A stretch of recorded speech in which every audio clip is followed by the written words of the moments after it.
Praise the Lord. எல்லாரும் எப்படி இருக்கிறீங்க? கர்த்தருக்குள் மகிழ்ச்சியா இருக்கிறீங்க என்று நான் விசுவாசிக்கிறேன். இன்றைக்கும் கூட ஒரு அழகான மோட்டிவேஷனல் வேர்ட்ஸ் மூலமா அவங்க எல்லாரையுமே சந்திப்பதில் எனக்கு மிகுந்த சந்தோஷம். 2 நாளாகமம் 15ஆம் அதிகாரம் 2ஆம் வசனம். நீங்கள் கர்த்தரோடு இருந்தால் அவர் உங்களோடு இருப்பார்.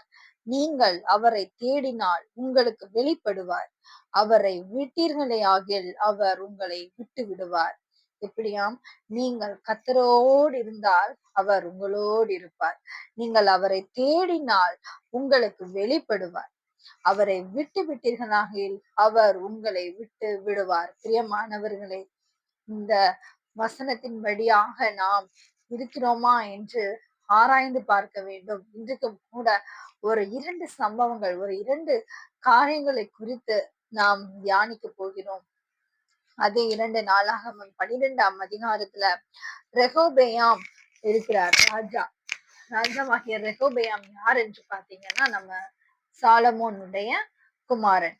இங்க என்ன நடக்குது அப்படின்னு பாத்தீங்க அப்படின்னா, ரெகோபெயாம் இஸ்ரவேலின் மேல ராஜாவாக இருந்து தன்னுடைய ராஜ்யபாரத்தை அவர் மிகவும் என்ன செஞ்சு விட்டார்? பலப்படுத்தி திடமான ஒரு ராஜ்யபாரத்தை என்ன செஞ்சு கொண்டார்?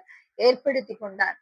அப்படியாக அவனுடைய ராஜ்யபாரம் பலப்பட்ட பின்பதாக அவர் கர்த்தரை விட்டு பின்வாங்குகிறார். பார்ப்போமா? 2 நாளாகமம் 12ஆம் அதிகாரம் 1ஆம் வசனம்.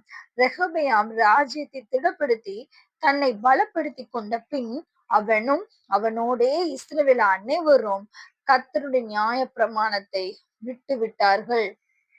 அதுக்கு முன்பதாக வரைக்கும் இஸ்ரவேல் அவனுடைய ராஜ்யபாரம் இஸ்ரவேலிலே நிலைவரப்படுகிற நாட்களுக்கு முன்பதாக வரைக்கும் அவர் கர்த்தரை என்ன செஞ்சாங்க? தேடினாங்க.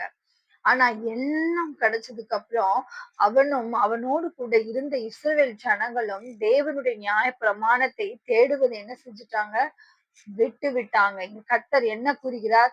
நீங்கள் என்னை விட்டு விட்டீர்கள் என்றால் நானும் உங்களை என்ன செஞ்சிருவேன்? விட்டு விடுவேன் அப்படின்னு கர்த்தர் சொல்லுகிறார். பிரியமானவர்களே, உடனே இங்க என்ன நடக்கு தெரியுமா? எகிப்தின் ராஜாவாகிய ஷீஷாக் என்கிற அந்த ராஜா என்ன செய்யறாரு? இவங்க மேல இவங்களுக்கு எதிராக என்ன செய்யறாரு? வராரு. இப்போ கர்த்தரை இவங்க விட்டு விட்டதுனால கர்த்தர் இவங்களை யாருடைய கைகளை கொடுக்கிறார்? எகிப்தின் ராஜாவாகிய ஷீஷாக் கைகளிலே கொடுக்கிறார். இப்ப என்ன பண்றாங்க தெரியுமா? அவன் யூதாவுக்கு அடுத்த அரணான பட்டணங்களை பிடித்து எருசலேம் மட்டும் வந்தான்.